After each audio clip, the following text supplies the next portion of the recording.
بسم الله الرحمن الرحيم. الحمد لله نحمده ونستعينه ونستغفره ونؤمن به ونتوكل عليه ونعوذ بالله من شرور أنفسنا ومن سيئات أعمالنا. من يهده الله فلا مضل له ومن يضلله فلا هادي له ونشهد أن لا إله إلا الله وحده لا شريك له ونشهد أن سيدنا ومولانا محمدا عبده ورسوله صلى الله عليه وعلى آله وأصحابه وبارك وسلم تسليما كثيرا كثيرا. أما بعد، قال الله سبحانه وتعالى: لقد كان لكم في رسول الله أسوة حسنة. صدق اللہ العظیم. آپ صلی اللہ علیہ وسلم کی سیرت سلسلہ وار چل رہی تھی. 7 پارٹ جو ہے وہ میں بیان کر چکا ہوں. آج انشاءاللہ 8واں پارٹ ہے. حضور صلی اللہ علیہ وسلم کی سیرت میں سب سے امتیازی جو شان ہے، حالانکہ نبیوں کی سیرتیں ہیں، آدم علیہ السلام کی بھی سیرت ہے، نوح علیہ السلام کی بھی ہے، لیکن آپ صلی اللہ علیہ وسلم کی سیرت میں جو امتیازی شان ہے وہ ہے دل کی صفائی. اس لیے ایک بات میں کہا کرتا ہوں، تہجد پڑھنا آسان ہے، 7 چلے پیدل جماعت میں لگانا آسان ہے، پیدل حج کرنا آسان ہے، زکوٰۃ نکالنا بھی آسان ہے، لیکن اپنے دل کو صاف رکھنا یہ بہت مشکل ہے. اس وقت گھر جا کر سوچتے رہنا میں نے کیا کہہ دیا. اپنے دل کو صاف رکھنا یہ ہماری شریعت میں بہت مشکل ہے. اسی لیے محنت کروائی جاتی ہے. حضور صلی اللہ علیہ وسلم کی پوری زندگی کا ایک خلاصہ ہے کہ اپنا دل صاف رکھو. قلب سلیم جسے کہتے ہیں. بغیر دل کی صفائی کے کوئی عمل قبول نہیں ہوگا. نیکی ملے گی، عمل قبول نہیں ہوگا. اس لیے دل کو صاف رکھنا یہ بہت مشکل ہے. اب حضور صلی اللہ علیہ وسلم کی سیرت میں دیکھو، آپ صلی اللہ علیہ وسلم کی عمر 12-13 سال کی ہوئی تو ابو طالب کے ساتھ، مکہ والوں کے ساتھ آپ صلی اللہ علیہ وسلم کا سفر ہوا شام کا. اب 12-13 سال کی عمر میں ابھی تو کسی کو پتا نہیں ہے کہ نبی ہونے والے. 12-13 سال کی عمر میں لڑکا جو ہے تھوڑا دوڑتا ہے، کام کرتا ہے، گھریلو کام کرتا ہے. آپ صلی اللہ علیہ وسلم بھی قافلے والوں کا کام کرتے ہیں. ذرا اونٹوں کے لیے پانی لے آؤ، ذرا بکریاں چراؤ. آپ صلی اللہ علیہ وسلم خوشی خوشی جاتے تھے، قافلے کے ساتھ تھے. جب شام پہنچے تو وہاں کا جو بحیرہ راہب تھا یہ ٹاپ 1 تھا اس وقت. ٹاپ 1 کا مطلب یہ کہ بادشاہ بھی اس سے ڈرتا تھا. اگر بادشاہ کے خلاف کوئی اعلان کر دے تو پبلک اس کا ساتھ دیتی تھی، بادشاہ کا ساتھ نہیں دیتی. اس لیے اسے بہت عزت کے ساتھ دیکھا جاتا تھا. اس کی عادت یہ تھی کہ وہ زمین پر کبھی اترتا نہیں تھا، زمین پر پاؤں نہیں رکھتا تھا. زمین پر پاؤں رکھے تو سمجھ لو کہ کوئی بہت بڑا معاملہ ہونے والا ہے. جہاں اس نے زمین میں پاؤں رکھا اور لوگوں نے دیکھ لیا کہ اس سے زمین پہ آ گیا، مطلب تو کوئی چیز دنیا میں انوکھی ہونے والی ہے. اور اپنا شمار تھا اس کا، یعنی سا گنبد جیسا وہ وہاں بیٹھا رہتا تھا اور وہ دیکھتا رہتا تھا کیا ہو رہا ہے، شام میں پورے شہر میں کیا ہو رہا ہے. تو اس نے دیکھا کہ قافلہ آ رہا ہے، اس میں ایک لڑکا ہے، وہ جس طرف آتا ہے جس طرف چلتا ہے تو درخت جو ہے اس کی طرف جھکتے ہیں، بادل سایہ کرتے ہیں۔ یہ منظر دیکھا اس نے، تو اس نے اپنے سارے جو بھی شہری تھے، جو بھی لوگ تھے، ان کو جو متوجہ کیا بھی وہ قافلہ جو آ رہا ہے وہ دیکھو کہاں کا ہے، فوج ہی ہے لوگ۔ تو انہوں نے خبر دی یہ لوگ تو مکہ سے آ رہے ہیں، حجاز سے۔ اچھا اچھا اچھا، چلو مجھے اتارو مجھے اتارو مجھے اتارو۔ اب جب اترنے کا اعلان ہوا تو سارے ملک میں ہو میرا تخت نیچے رکھو، تخت رکھا گیا، وہ قافلہ وہاں سے گزرا۔ جو قافلے والے ہر سال یہ لوگ جاتے تھے، لإيلاف قریش إيلافهم رحلة الشتاء والصيف فليعبدوا رب هذا البيت الذي أطعمهم من جوع وآمنهم من خوف۔ یہ برکت والی صورت ہے۔ ہر فرض نماز کے بعد اگر 7 مرتبہ کوئی اس کے پڑھنے کا اہتمام کرے تو اللہ اس کی روزی میں بہت برکت دے گا۔ اس میں رزق کا معاملہ ہے۔ فليعبدوا رب هذا البيت الذي أطعمهم من جوع وآمنهم من خوف۔ جب وہ قافلہ گزرا تو قافلے والوں نے دیکھا کہ ہم تو ہر سال آتے ہیں لیکن کبھی بھی یہ آدمی نیچے نہیں آیا، ہمیں ملنا ان سے دیکھنا ہو کبھی مشکل ہے، یہ تو خود نیچے آ گیا۔ سب قافلے والوں کو جمع کیا، بحیرہ راہب اور اس کے جو بھی تھے بحیرہ راہب کے بڑے بڑے چودھری، بڑے بڑے انجینئر، بڑے بڑے افسران، بڑے بڑے عمرا، وہ سب آ گئے۔ معاملہ ہے اس قافلے کے اندر ابو طالب بھی تھے، اس قافلے میں ابو سفیان بھی تھے، بعض روایت میں یہ کہ اس قافلے کے اندر حضرت بلال بھی تھے، ابو بکر بھی تھے۔ یہ سارا کا سارا وہاں سے نکلا تھا، مکہ مکرمہ سے۔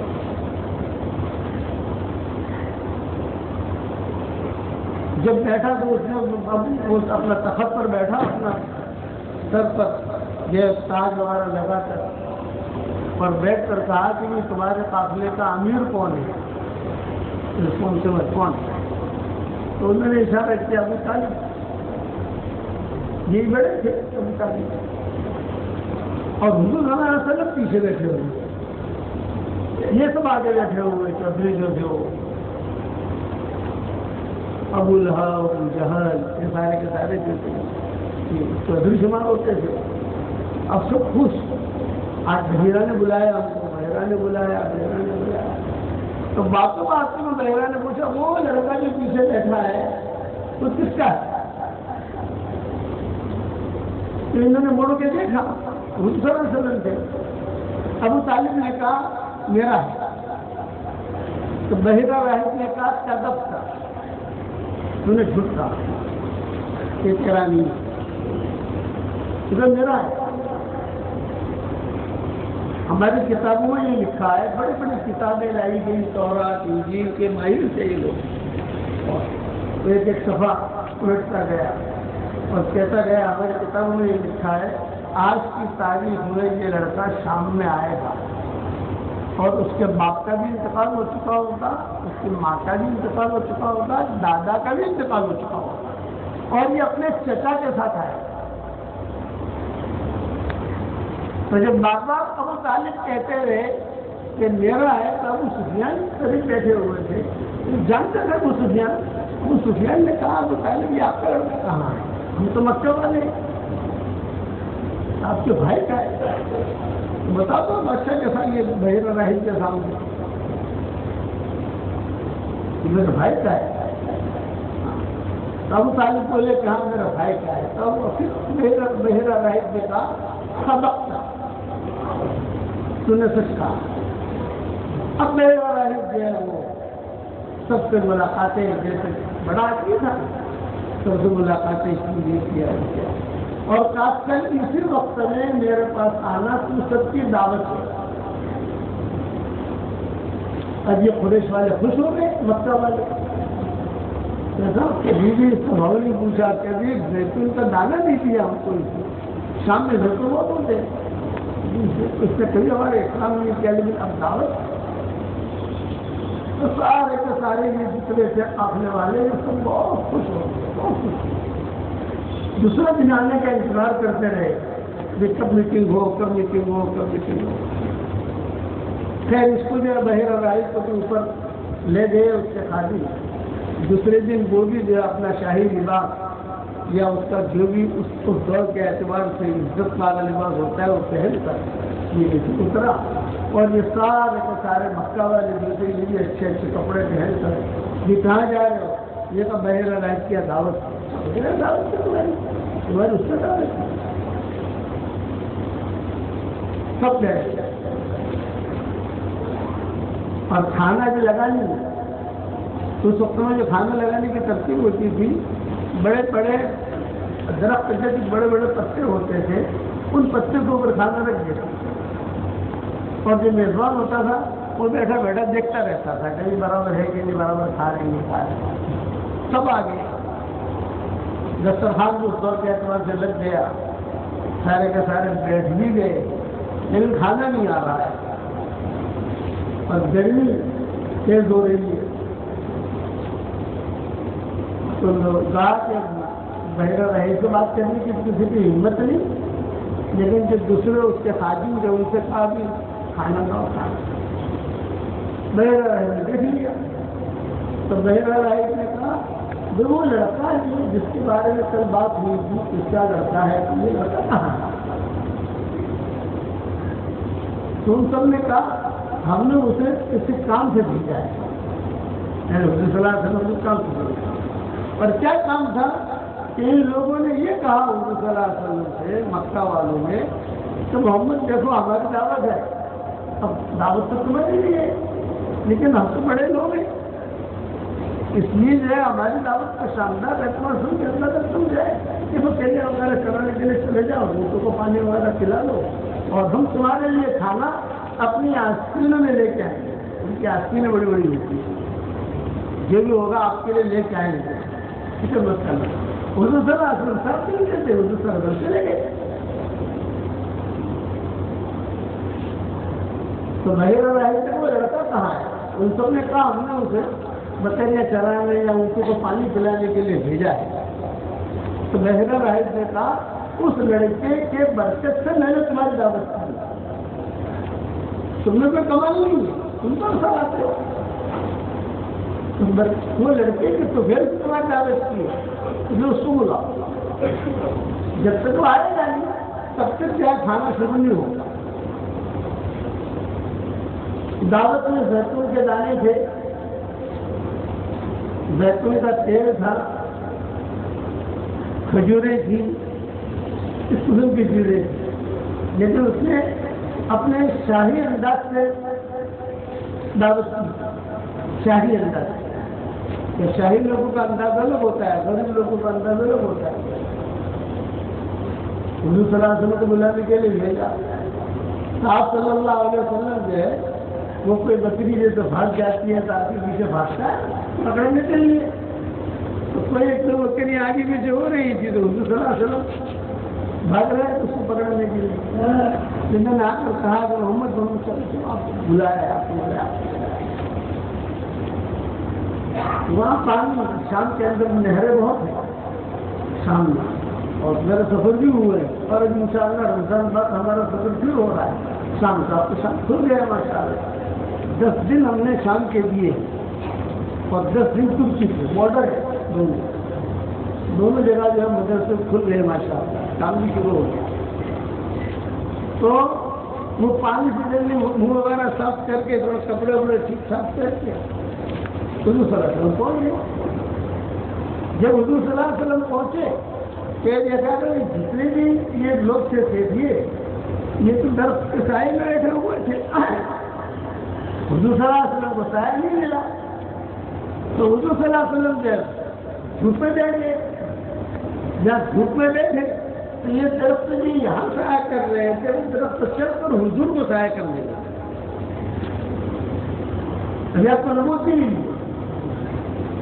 تو تو بحیرہ راہب نے کہا کہ دیکھو یہ لڑکا جو ہے یہ بہت بڑا لڑکا ہے جو یہاں آیا ہے اور بہت بڑا نبی ہونے والا ہے. دیکھو تم سب جس شرط کے لیے تم بیٹھے تھے وہی شرط چلیں گے وہاں جا کے شاید کرنا شروع کر دیا. اور میں بولا ہوں لیکن محمد آ گیا صلی اللہ علیہ وسلم آ گیا ہے. اب آگے جو ہے آگے جو طرف سے چل کر شائع کرنے لگے. تو میرے راہب نے کہا یہ بات ہے میں کبھی تم کو تمہارا بھون پوچھتا ہے کبھی تم کو نہیں پتا کتنے سالوں سے تمہارے قافلے میں آ رہے ہیں لیکن کبھی میں نے تمہاری طرف کوئی توجہ نہیں کی کوئی اتفاق نہیں کیا. اب میں تمہیں جو ہو اس سے اس طرح کی اور دیکھو ایک بات بتاتا ہوں ذمہ دار کون ہے؟ ابو طالب نے دوسرا ذمہ دار کون ہے؟ ابو سفیان. سارے کے ساتھ لگتا ہے پہلے کھانا کھاتا سب کو کھانا کھلایا. کھانے کے بعد یہ کہا کہ دیکھو میں تمہیں پرائیویٹ طریقے پر خبر دیتا ہوں اور خفیہ طریقے پر خبر دیتا ہوں کہ ہماری کتابوں میں یہ لکھا ہوا ہے کہ یہ لڑکا ان تاریخوں میں آئے گا اور پوری حکومت جو ہے اسے معلوم ہے بڑے بڑے راہی بڑے بڑے پادری اگر سے میں سب کا بڑا ہوں لیکن پوری حکومت جو ہے وہ اس کو پتا ہے بادشاہ کو بھی پتا ہے. اور بادشاہ نے کچھ لوگ روانہ کر دیے ہیں کہ بچہ جہاں ملے وہاں قتل کرو. اس لیے میری اپنی رائے یہ ہے کہ آپ لوگ دیر مت کرو فوراً اس بچے کو آپ لوگ مکہ مکرمہ ہو. اب اتنا دور سے آئے ہیں بغیر دھندے کے بھیجنا بغیر دھندے کے جانا خرچہ ہوا ہے آنے کا محنت لگی ہے. بہت لمبا سفر ہے مکہ مکرمہ سے شام کا بہت لمبا سفر ہے 3-4 ہزار کلومیٹر ہوگا اس سے زیادہ ہوگا. تو سب اس پٹری میں نے بہت سفر کیے تو وہ اس نے کہا کہ فوراً تو جو اسے بھیجے اور کچھ ہی منٹوں کے اندر بادشاہ کی طرف سے آرڈر آئے گا. ابھی یہ بات ہو رہی ہے کہ 3 بڑے بڑے پولیس والے یہ بحیرہ راہب کے پاس آئے. یہ تو سراسر بیٹھے ہوئے ابو طالب بھی بیٹھے ہوئے ابو سفیان بھی بیٹھے ہوئے اور بادشاہ کو آرڈر دکھایا بحیرہ راہب. یہ کہا ہمیں بادشاہ نے بھیجا ہے اور بادشاہ نے یہ کہہ کر بھیجا ہے کہ یہ لڑکا جو ہے آج کی تاریخ میں یہاں آنے والا ہے. آپ کو کوئی سیاست کے بنے تو اگر یہ لڑکا آپ تک پہنچا ہو اور یہ لڑکا آپ کو ملا ہو ہمیں دے دو. بادشاہ نے کہا ہے کہ کسی کو پوچھنا ہی نہیں وہ لڑکا جہاں ملا پتہ نہیں کرو تاکہ اس کا دن دنیا میں نہ بھیجے. یہ بحیرہ راہب سے کہا ان پولیس والوں نے. یہ پولیس والوں کو جملے میں سمجھانے کے لیے کہہ رہا ہوں. بڑے لوگ تھے بڑے افسران تھے حکومت کی لائن سے. تو بحیرہ راہب جو ہے وہ دائیں بائیں دیکھنے لگا دوسرا سے سامنے لگے اور یہ بھی کہا ایسا کپڑا پہنا ہوا ہوگا. کیل کے داغ جو ہوتے ہیں کیل کے داغ دیکھے ہوتے اپنے کسی کو انگلی کے اوپر ہوتا ہے کسی کے رخسار کے اوپر ہوتا ہے کسی کو جو ہوٹل کے اوپر ہوتا ہے کسی کے آنکھ کے اوپر ہوتا ہے کسی کے جھیل کے اوپر ہوتا ہے.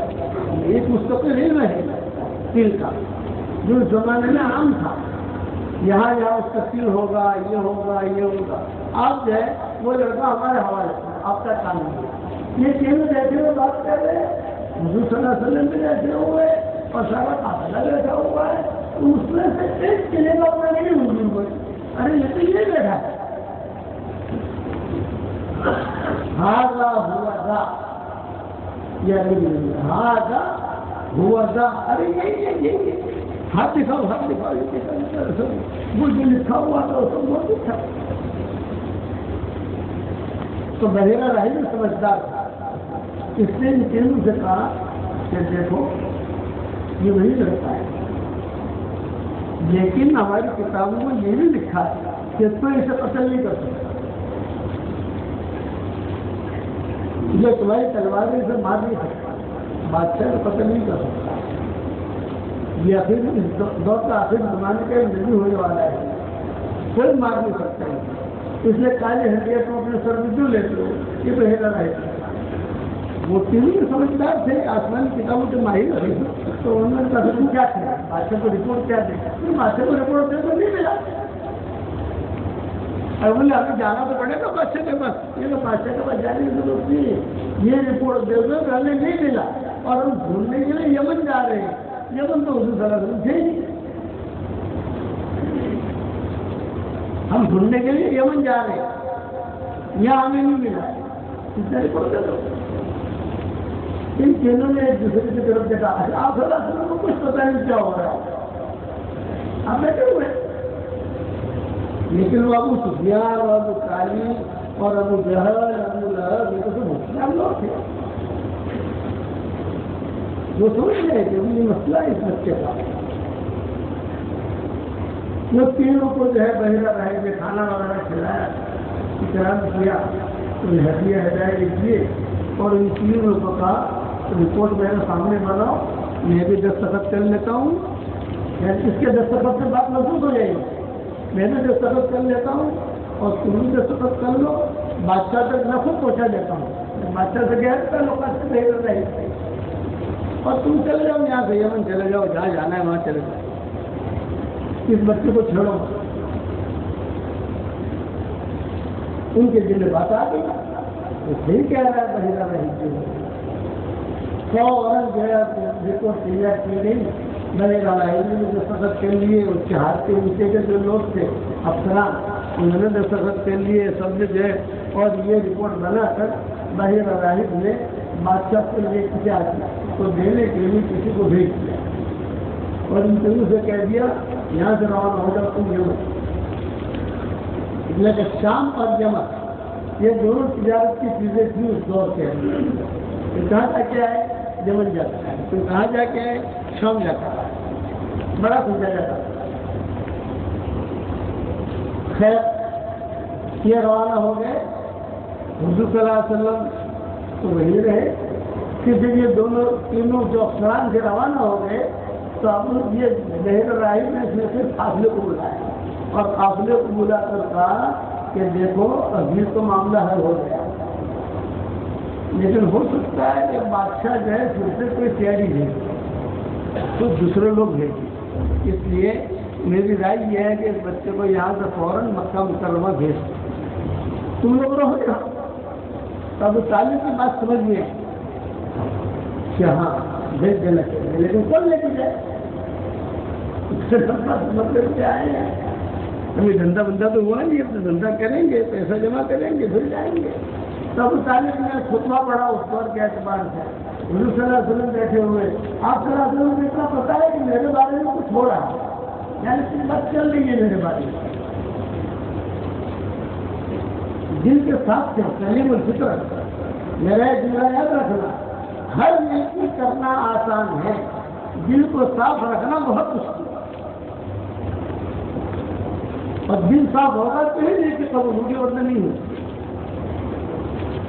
اس کے لیے پاس پاپڑ کھیلنے پڑتے ہیں۔ آپ صلی اللہ علیہ وسلم فرماتے ہیں میرے سامنے کسی کی شکایت مت کرو، دوسرا تم سے فرماتے ہیں میرے سامنے کسی کی شکایت مت کرو، میں تمہارے پاس آؤں دل کی صفائی کے ساتھ آؤں، تمہارے پاس گھر میں آؤں دل کی صفائی کے ساتھ۔ آج ہمارے یہاں تو کچہری کتنے بھرے ہوئے، رات میں کسی جگہ پروگرام میں تھا، برسوں سے پروگرام تھا، کافی مجمع جمع تھا، تو سیاسی جمع سے میں نے یہ بیان کیا، لیکن کسٹم سے بیان نہیں کیا۔ چلے کرنا تو بہت آسان ہے، پیدا رکھ کرنا بھی آسان ہے، مدرسہ بنانا بھی آسان ہے، لیکن دل کا صاف رکھنا ہے بہت مشکل ہے۔ آج ہمارے مجمع کے اندر دیکھو، آپ مجمع چھوڑو گھر میں دیکھو، ٹی وی کے دل میں کچھ طرح بھرا ہوا ہے، شوہر کے دل میں کچھ طرح بھرا ہوا ہے، پارٹنر کے دل میں کچھ طرح بھرا ہوا ہے، کہاں سے آئے گی اللہ کی مدد؟ اب طالب نے اعلان کیا کہ معاملہ یہاں تک پہنچا ہے، اب بتاؤ بھائی کون لے کے جائے؟ اس بچے کو یہاں اکیلا تو چھوڑ نہیں سکتے، اور اکیلے کسی کے ساتھ مکہ بھیج نہیں سکتے، بتاؤ کون تیار ہے، کون تیار ہے، کون تیار ہے، کون تیار ہے؟ کوئی تیار نہیں ہوا، کوئی تیار نہیں ہوا، حالانکہ تھے سارے کے سارے طاقتور، کوئی تیار نہیں۔ تو بعض روایتوں میں یہ ہے کہ حضرت ابو بکر اور حضرت بلال تیار ہو گئے، حافظ ابن حجر نے لکھا ہے، یہ دونوں تیار ہو گئے یہ ہم لے کے جائیں۔ تو ابو طالب نے فوراً حضرت ابوبکر نے ملا تو یہ حوالے کر دیا جو تم لے کے جاؤ۔ تو حضور صلی اللہ علیہ وسلم جو جاتے ہوئے کھیلتے تھے کہ مجھے یہ بھاگے، آپ کو کچھ پتا نہیں کیا ہوا ہے، بھی آئے اور واپس کچھ پتا نہیں۔ تو ابوبکر کہتے تھے یا محمد ہم سے سبھی میں ٹھیک چلو تم وہاں چلے جاتے ہو، وہاں کوئی جانور ہو، کوئی سانپ ہو، کوئی چیز ہو، پھر چلو یہ کہہ کر یہ تصویر کہا کرتے تھے کہ بچپن میں ہم کہتے تھے ہم سے سلیہ، اب حضور ہمیں کہتے ہیں ہم سے سلیہ، ہم کہتے تھے محمد سیدھے سیدھے چلو سیدھے یہ پٹری ہے، اب حضور ہمیں کہتے ہیں تم لوگ سیدھے سیدھے چلو۔ یہ روایت میں لکھا۔ اب مکہ مکرمہ پہنچے، مکہ مکرمہ پہنچے تو مکہ مکرمہ میں تو ہے چچا بھی آئے، چچی بھی آئے، فاطمہ بھی آئے، ساتوں حسنیہ وہ بھی آئے، اب سارے کے سارے بھی آئے، گھر والے آئے۔ تو حضور صلی اللہ علیہ وسلم کیا کہہ رہے ہیں؟ مکہ مکرمہ پہنچ گئے، ہو گئے جان بچی ان کے جسم سے بچے حضور صلی اللہ علیہ وسلم۔ کتابوں میں لکھا ہے کہ کبھی حضور صلی اللہ علیہ وسلم کسی کے گھر چلے جاتے، کبھی کسی کے گھر چلے جاتے۔ عبداللہ ابن جدعان ایک آدمی تھا، عبداللہ ابن جدعان اور عبداللہ ابن سعید، ان دونوں کے نام حدیث میں جاتے۔ عبداللہ ابن جدعان یہ حضرت عائشہ رضی اللہ تعالیٰ عنہ کا چچا کا بھائی، اور عبداللہ ابن سعید یہ حضور صلی اللہ علیہ وسلم کے پارٹنر تھے۔ یہ دونوں نام یاد رکھنا تو اگلا مضمون سمجھ میں آئے گا۔ تو عبداللہ ابن جدعان جو ہے بڑی حویلی تھی اور سخی آدمی ہے۔ تو حضرت عائشہ رضی اللہ تعالیٰ نے ایک مرتبہ حضور صلی اللہ علیہ وسلم سے مدینہ منورہ نے پوچھا کہ حضرت عبداللہ ابن جدعان کو پہچانتے ہو؟ آپ نے فرمایا ہاں ہاں۔ اس کی تو بڑی حویلی تھی، میں جب بکرے چلاتے چلاتے تھک جاتا تھا تو اس کے حویلی کے باہر چھوٹے سے جو سایہ ہوتا تھا باغ میں چڑھ جاتا تھا۔ عبداللہ ابن جدعان یہ ایسا کہا حقیقی چچا کا بھائی تھا۔ تو اور کبھی کبھار وہ اندر سے پانی دے دیتا تھا، کھجور دے دیتا تھا، اور میری حالت میں تھی کہ گرمی بہت لگتی تھی تو اس سے جو آنگن تھا، آنگن بڑا تھا تو اس میں سایہ دیکھتا تھا، میں سایہ کون سا ہے، باہر جا کر بچے کی طرف کھڑا کر کے میں لیٹ گیا۔ پر عائشہ نے پوچھا کہ اگر اس نے تو بہت خیرات کی ہے کیا اس کو ثواب ملے گا؟ آپ نے فرمایا خیر خیرات اس نے بہت کی ہے اور اس نے بچپن کے اندر میری مدد بھی بہت کی ہے، لیکن وہ جہنم میں۔ تو عائشہ نے کہا کیوں؟ تو حضور صلی اللہ علیہ وسلم نے فرمایا اگر ایک دعا پڑھ لیتا ہو تو اب جنت میں ہوتا۔ حضرت عائشہ نے مجھے کون سی دعا پڑھ لو ذرا سا، رب اغفر لی خطیئتی یوم الدین، یہ حضور نے فرمایا حضرت عائشہ کتنا دعا جنت کہہ دیتا ہو تو اس کو سارا کام جو ہے وہ بھلے کی طرف آ جائے، لیکن اس نے کبھی بھی جملہ نہیں کہا کہ اللہ تو مجھے معاف کر دے اور قیامت کے دن تو مجھے رسوا مت کرنا۔ اتنا بھی کیا دیتا ہے تو اللہ تعالیٰ اسے اس کی سخاوت کی وجہ سے معاف کر دے، اس نے کہا ہی نہیں۔ اب مکہ مکرمہ میں اب مکہ مکرمہ حضور صلی اللہ علیہ وسلم آئے، کچھ دنوں کے بعد جو ہے یہ سارے کا سارا قافلہ بھی آ گیا۔ اب جو قافلہ آیا تو یہ عربوں کے آگے کی لڑائی کرنے کی لڑائیاں کرتے ہیں، حرب الفجار کہتے ہیں، حرب الفجار یہ لڑائیاں ہوتی تھی عربوں کے اندر۔ تو سارے کے سارے چچا جو ہے جمع ہوئے، ان سے صلی اللہ علیہ وسلم نے بلایا میٹنگ کے اندر، جب تم نے بڑے ہو گئے ہو، لڑنے کے قابل ہو گئے ہو، آپ کی عمر 15 سال کی ہو چکی تھی، 15-16 سال کی، یہ تم 15-16 سال کے ہو گئے ہو تو چچاؤں کے ساتھ دوڑو کرو۔ آپ فرما دیتے مجھے بھی وہ لڑائی میں بلایا، اور لڑائی کے اندر میٹنگ جو ہوئی وہ عبداللہ ابن جدعان کے گھر میں اس سے صاحب کی دعوت کی، اور عبداللہ ابن جدعان نے بھی بہت احترام کیا سب کا، اور وہاں لڑائی کے لیے مشورے مجھے فرما دیتے میں بھی اس شریف تھا، اب تو اسلام آیا اب یہ لڑائی کرنے کے لیے جب نکلے باہر تو میرے چچا مجھے کہتے تھے محمد سلطان ایسی لڑائی کرنی ہے، ایسی لڑائی کرنی ہے، ہم تو مقابلے والے لوگ ہیں. میں سنتا رہتا تھا. اب وہ لڑائی جو شروع ہوئی میں پیچھے ہو جاتا تھا. آپ فرماتے تھے میں آگے نہیں رہتا میں پیچھے. تو پھر کہتا رہا تو تمہیں کام کرتا نہیں ہے. ارے کرتا ہوں تیر اٹھا کے دیتا تھا. یا فرماتا جیسے مجھے یاد ہے لیکن میں نے کسی کو پتہ نہیں کیا. یہ تیر اٹھاتا اور تیر اٹھا کر دیا، چچا کو دیا، اس کو دیا، اس کو دیا. پھر وہ لوگ لڑتے رہتے تھے. ایک مرتبہ ہو گیا. چلو اب اگلے تفصیل ہم آئندہ جمعہ ہے یہاں. جب اگر یہاں رہے بھائی تو مزدور پورا کریں. ہمارے بھی سفر ہوتے رہتے ہیں. اگر نہیں رہے تو بعد میں انشاءاللہ شام سے سفر کے واپسی پر انشاءاللہ